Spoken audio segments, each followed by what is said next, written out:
Donna, 65 ans, adopte un petit garçon abandonné nommé Robbie, et ils vivent ensemble comme une famille heureuse.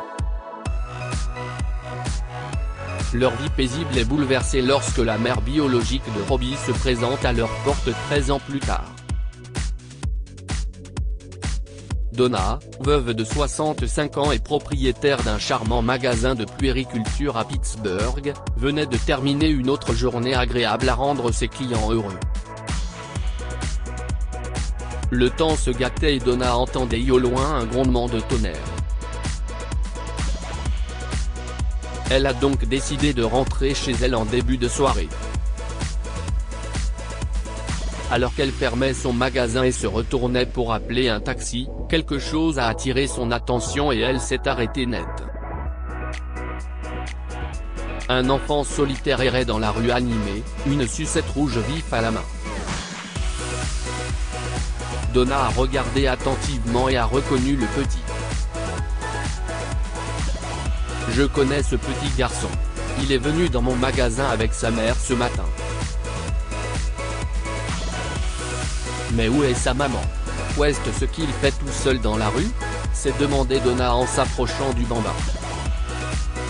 « Et, mon chéri, où est ta maman ?» a-t-elle demandé en essayant de le calmer lorsqu'il s'est mis à pleurer pendant qu'elle le prenait dans ses bras. Les joues du petit garçon rougissaient en regardant Donna qui le portait sur le côté de son magasin, ses petites mains agrippées à la sucette. « Qu'est-ce ce que tu fais tout seul ici? Tu ne devrais pas te promener tout seul dans la rue. » « Mama. Mama » a marmonné le garçon, ces mots étaient à peine audibles. Il s'est mis à bafouiller, bavant sur le pull de Donna. Il était trop petit pour communiquer. Donna a donc souri avec sympathie en le prenant dans ses bras et s'est assise en attendant sa mère. Donna a scruté anxieusement la rue, ses yeux passant des passants au taxi et au bus qui s'arrêtaient à proximité. Mais personne n'est venu chercher l'enfant perdu que Donna tenait dans ses bras. Alors que la bruine s'intensifiait, Donna s'inquiétait de plus en plus. Si est bizarre. Où ta mère t'a-t-elle laissé et où est-elle partie? Donna a réfléchi à haute voix, alors que l'enfant dormait douillettement sur sa poitrine. Elle s'est souvenue de sa rencontre avec une jeune femme qui avait visité son magasin ce matin-là avec cet enfant. La jeune femme, petite, blonde et ne semblant pas avoir plus de 20 ans, semblait désespérée lorsqu'elle avait rassemblé les articles à facturer à la caisse. Donna ne pouvait s'empêcher de remarquer l'inquiétude dans les yeux de la jeune femme qui comptait l'argent dans son sac. « Tout va bien? Puis-je vous aider, ma chère ?» lui a demandé Donna. La jeune femme a levé les yeux vers Donna, et ses yeux étaient remplis de chagrin et de larmes. Lorsque Donna a vu le bébé dans les bras de la jeune femme, son instinct maternel s'est réveillé et elle ne pouvait pas dire non. « Bien sûr, ma chère. Ne vous inquiétez pas. Vous pouvez prendre ces articles. » Au fond d'elle-même, Donna était certaine que la femme ne reviendrait plus jamais dans son magasin. Mais la vue du petit enfant l'a émue, et elle ne voulait pas renvoyer une mère sans défense et son enfant affamé. Donna a donné les boîtes de nourriture pour bébé et un paquet de couches à la jeune femme et l'a regardée disparaître dans la rue bondée. Elle pensait ne plus jamais les revoir, mais elle a été surprise de voir l'enfant de la jeune femme entre ses mains. « Qu'est-ce ce que je vais faire maintenant? Je ne peux pas le laisser seul. » Quelle mère laisserait son enfant sans surveillance et disparaîtrait comme ça? Il s'est mis à pleuvoir et Donna a ramené le bébé chez elle, espérant que sa mère viendrait le chercher le lendemain. Alors que les pleurs du bébé résonnaient dans la maison de Donna, elle a senti un sentiment de joie l'envahir. Elle tenait le petit contre sa poitrine et, alors qu'elle changeait sa couche sale, ses doigts ont senti quelque chose de dur et de froid dans la poche de son pantalon. Donna a été piquée par la curiosité lorsqu'elle a sorti une note froissée et une photo de la jeune femme avec le bébé qu'elle avait rencontré plus tôt ce jour-là dans son magasin. Donna a senti une boule monter dans sa gorge en réalisant que le pauvre petit enfant avait été abandonné par sa mère. Les gens comme elle ne méritent pas d'avoir des enfants. Tout le monde n'est pas destiné à avoir des bébés, et certaines personnes sans cœur comme elle prennent leur bénédiction pour acquise, s'est emporté Donna en berçant doucement le petit Robbie pour qu'il s'endorme. Au fil de la nuit, Donna n'arrivait pas à dormir.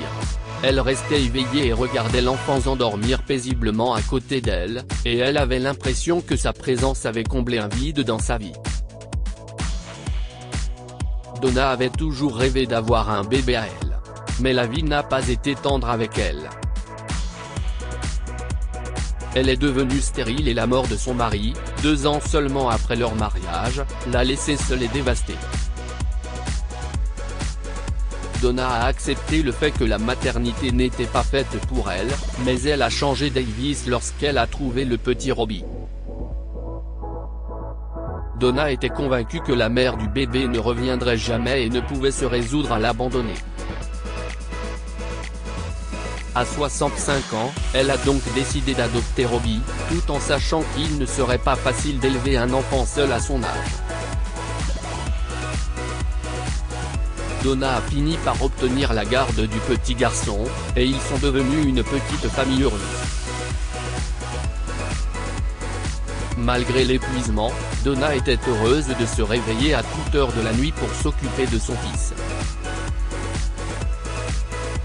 Elle a passé des heures interminables à apprendre à préparer des aliments spéciaux pour bébé. Elle lui chantait des berceuses pour l'endormir et lui racontait des histoires la nuit. Voir Robbie grandir a été une expérience magique pour Donna. Elle l'a encouragé lorsqu'il a appris à faire du vélo pour la première fois et l'a incité à redoubler d'efforts lorsque ses notes baissaient. Elle lui a également appris à peindre et à faire de la pâtisserie, l'a aidé à surmonter sa peur des mathématiques et a même discuté avec lui de ses béguins. Donna a tout fait pour rendre chaque moment de la vie de Robbie spécial. Cependant, elle ne pouvait se résoudre à lui dire la vérité sur sa mère biologique. Au fur et à mesure que Robbie grandissait, Donna se débattait avec cette idée et ne savait pas comment lui dire qu'elle n'était pas sa vraie mère. Cependant, la vérité s'est dévoilée d'elle-même et a brisé le cœur de Robbie en 1000 morceaux un jour, lors d'une chasse au trésor. Donna donnait souvent à Robbie, 8 ans, des bonbons cachés au hasard dans la maison en échange de ses devoirs.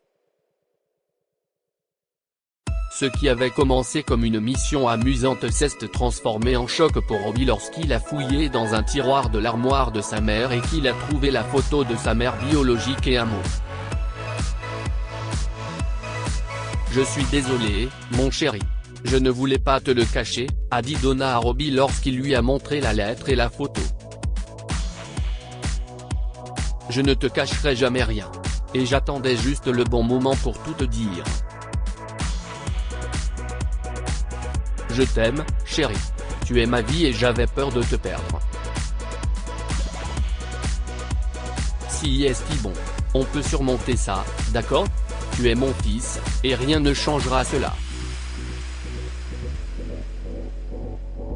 Ni cette lettre, ni cette photo.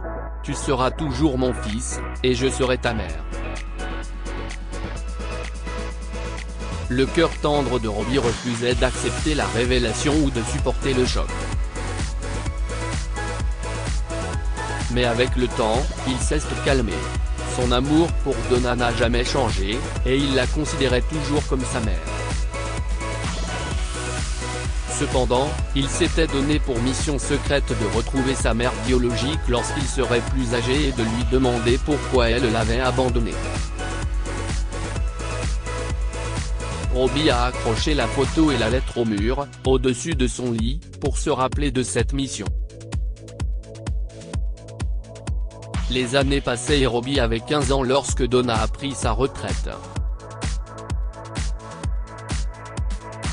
Elle a embauché un manager pour gérer le magasin de puériculture, car elle voulait passer plus de temps avec son fils.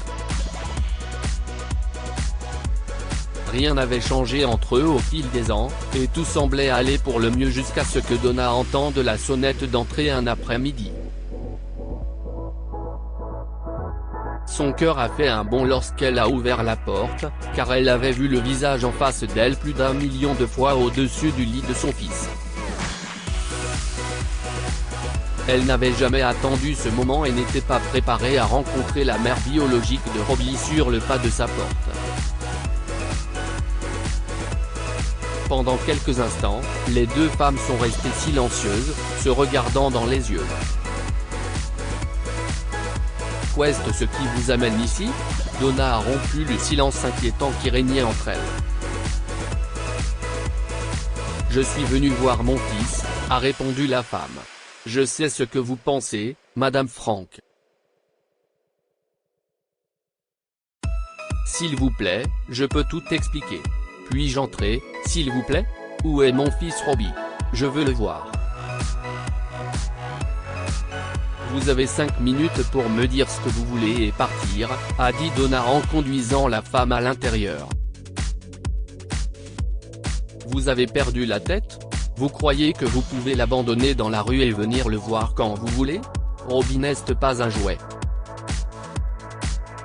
Vous l'avez laissé dans la rue. Il aurait pu lui arriver n'importe quoi. Si est-il la volonté du Tout-Puissant qui m'a permis de le retrouver ?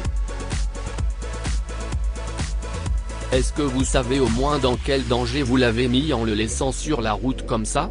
Écoutez, je ne vous laisserai pas voir mon fils, et si est-il tout. S'il vous plaît, Madame Frank.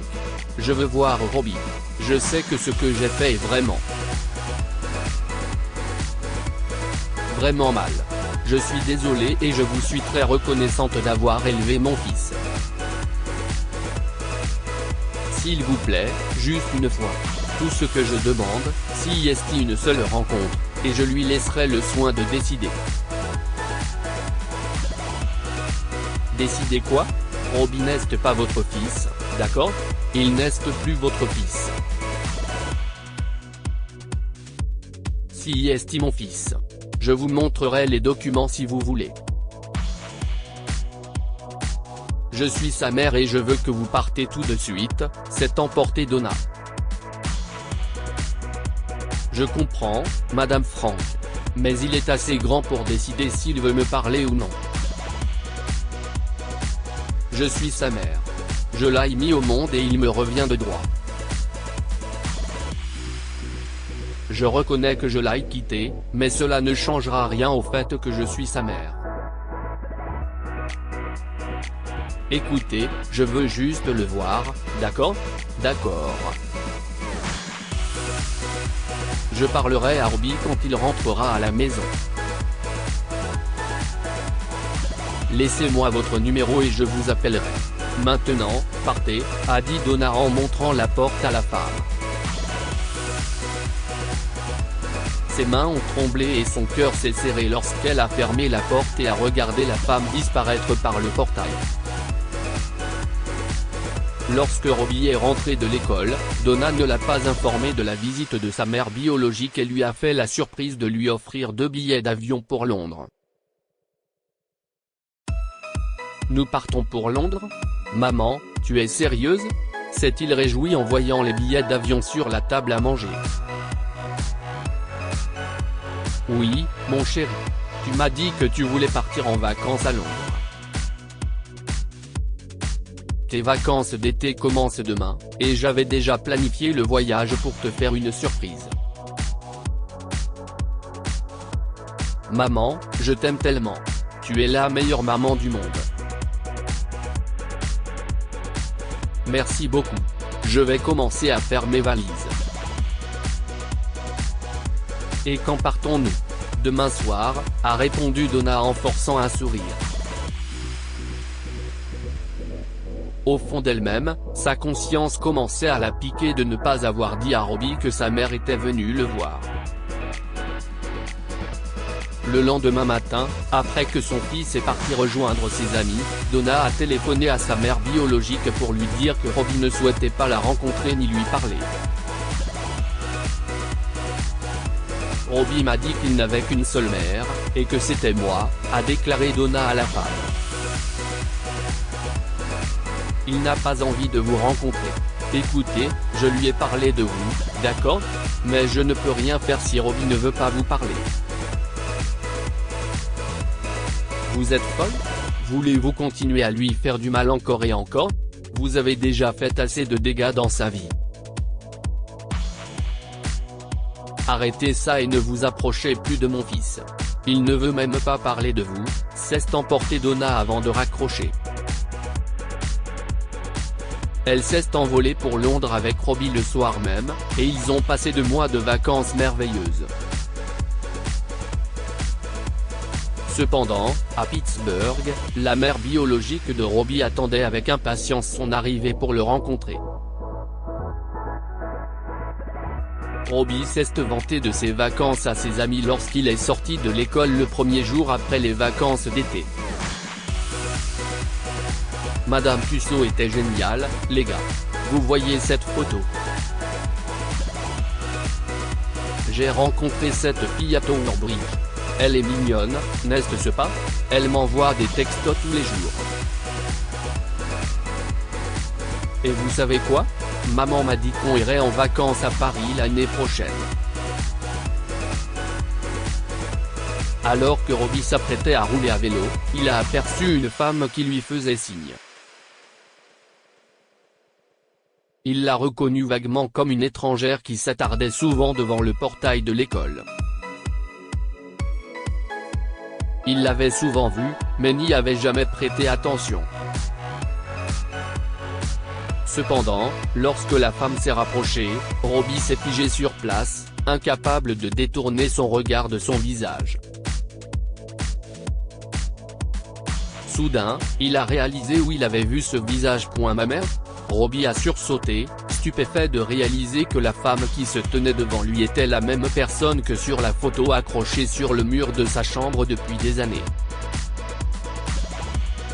Oui, mon chéri. Je suis Whitney, ta mère biologique. Je comprends que cela te choque pour l'instant. Mais je te promets de tout expliquer, a-t-elle dit en lui proposant d'aller dans un café voisin. J'avais 17 ans à l'époque, a commencé Whitney. J'avais juste 2 ans de plus que toi. Je n'avais pas de parents. Ils sont morts quand j'étais petite. J'ai fini par vivre dans une famille d'accueil, mais je me suis enfui. J'ai rencontré ton père après ça. Nous sommes sortis ensemble pendant un certain temps, mais il m'a jeté quand je lui ai dit que j'étais enceinte. J'étais seule et j'avais peur. Je ne savais pas quoi faire. Je t'ai donné naissance, et tu étais tout ce que j'avais. Je pensais t'élever seule, mais c'était plus difficile que je ne le pensais. Je sais que je ne mérite pas le pardon. Mais je t'aime, mon chéri. Je voulais que tu aies une bonne vie quelque part et j'ai dû t'abandonner. Pourquoi n'as-tu pas essayé de me retrouver plus tôt? A demandé Robbie. Je ne sais pas, chéri. J'ai beaucoup lutté après t'avoir abandonné.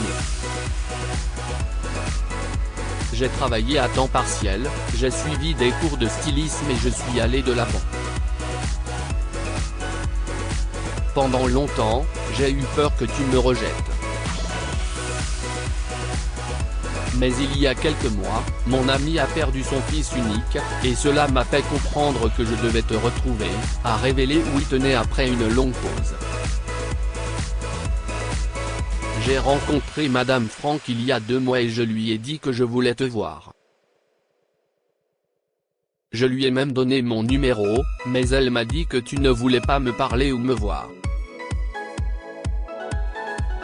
J'ai rendu visite à nouveau, mais vos voisins m'ont dit que vous étiez parti à Londres. J'ai donc attendu ton retour pour te parler. Maman, est-ce que ma mère est venue ici pour me rencontrer ? A fulminé Robbie contre Donna en jetant son sac à dos sur le canapé plus tard dans la soirée. Chérie, calme-toi. Laisse-moi t'expliquer, d'accord ? Il y a une raison pour laquelle je ne t'ai rien dit. S'il te plaît, assieds-toi et écoute. Le cœur de Donna s'est effondré et elle est restée sans voix, incapable de résister à la fureur de Robbie. Elle a pleuré et l'a supplié de lui pardonner, mais le garçon s'est enfermé dans sa chambre et a refusé d'en sortir. Va-t'en, maman. S'il te plaît, laisse-moi tranquille. Je ne veux pas te voir, a hurlé Robbie de l'intérieur. Donna a pressé son visage baigné de larmes contre la porte. Elle s'est rendue compte qu'elle était sur le point de perdre son fils et ne savait pas comment arranger les choses. Donna a essayé de convaincre son fils de prendre un petit déjeuner le lendemain matin, mais il était toujours en colère et a quitté la maison en claquant la porte. Plus tard dans la journée, il a de nouveau rencontré sa mère biologique, Whitney, à la sortie de l'école. Elle lui a proposé d'aller quelque part ensemble, ce qu'il a accepté. Robbie était tellement frustré qu'il voulait juste un peu de temps loin de tout. « Où allons-nous » a-t-il demandé à Whitney pendant le trajet. « Nous allons à New York. À mon appartement, chérie. J'ai une surprise pour toi » a-t-elle répondu en souriant. Pendant que Robbie et sa mère biologique roulaient de Pittsburgh à New York, leur conversation était remplie de rires et d'histoires. L'esprit de Robbie a lentement guéri et il a évité de parler de sa mère adoptive, Donna. New York est incroyable, s'est exclamé Robbie lorsque Whitney a garé sa voiture devant un immeuble chic. Elle a ensuite conduit Robbie à l'ascenseur, qu'il a suivi avec empressement. Surprise, a dit Whitney en ouvrant la porte de la nouvelle chambre principale de Robbie. Cette chambre est toute à toi, chérie. J'ai engagé un architecte d'intérieur de premier ordre pour décorer cette pièce pour toi. Waouh, s'est exclamé Robbie. Ça te plaît ? Tu peux rester ici aussi longtemps que tu le souhaites, a ajouté Whitney. Si est merveilleux, a dit Robbie avec un grand sourire en entrant dans la pièce ornée d'un ordinateur personnel, d'un espace de travail, d'une PlayStation et d'étagères remplies de livres. Comme Robbie adorait lire, il était particulièrement ravi de ce détail. Accablé par ce changement soudain dans sa vie, Robbie a décidé d'aller vivre chez sa mère biologique pendant un certain temps. Le lendemain, il est retourné à Pittsburgh pour préparer ses affaires et partir avec elle. « Je t'attends dans la voiture, chérie. Viens vite, d'accord ?» a dit Whitney alors que Robbie se précipitait chez lui pour apporter ses affaires. Une heure s'est écoulée, mais Robbie n'est pas venu. Qu'est-ce qu'il fait, ce garçon ? Pourquoi tarde-t-il ? Décroche. Décroche, a répété Whitney en faisant les 100 pas devant la maison de Robbie. Finalement, sa patience s'est épuisée lorsque Robbie ne s'est jamais montré ou n'a jamais répondu à ses appels. Frustrée et impatiente, Whitney s'est rendue chez Donna et a fait irruption à l'intérieur pour prendre des nouvelles de Robbie. Lorsqu'elle est entrée dans la chambre de Donna, elle a été surprise de voir Robbie pleurer sur les genoux de Donna. Robbie, chérie, qu'est-ce ce qui se passe? Whitney l'a interrompu. Nous sommes en retard. Dépêche-toi. Partons avant qu'il ne se mette à pleuvoir. Je suis désolé. Je ne peux pas venir avec toi. Je ne peux pas quitter ma maman, a dit Robbie à Whitney. Tu ne viens pas? Mais tu m'as dit que tu voulais venir avec moi. Écoute, chérie, viens, on y va. Whitney, touchée par l'amour que Donna et Robbie ressentaient l'un pour l'autre, les a pris dans ses bras et s'est excusée à plusieurs reprises d'avoir troublé la paix dans leur vie. Elle s'est rendue compte qu'elle n'avait pas le droit de s'interposer entre eux et est retournée à New York. Whitney a fini par vendre son entreprise et par s'installer à Pittsburgh. Elle a acheté une maison près de celle de Donna et s'y est installée, et Robbie était ravi d'avoir ses deux mères à proximité. De plus, il était heureux de ne pas avoir à choisir entre ses deux mères. Que pouvons-nous apprendre de cette histoire? Le bonheur ne consiste pas à satisfaire ses propres désirs. La recherche personnelle de la joie ne doit pas se faire aux dépens des autres. Lorsque la mère biologique de Robbie est revenue après 13 ans, Donna a refusé de la laisser rencontrer le garçon. Elle craignait que Robbie ne la quitte. Cependant, elle a payé le prix fort en le perdant lorsqu'il a appris la vérité et a décidé d'aller vivre à New York avec sa mère biologique. Le véritable amour n'a pas besoin de biologie. Lorsque vous aimez vraiment quelqu'un, vous regardez dans son cœur, pas dans ses gènes. Donna a adopté Robbie et l'a élevé comme son propre fils. Elle ne l'a jamais traité comme l'enfant de quelqu'un d'autre et était déterminée à être sa mère dévouée. Dites-nous ce que vous pensez de cette histoire et partagez-la avec vos amis. Elle pourrait les inspirer et illuminer leur journée.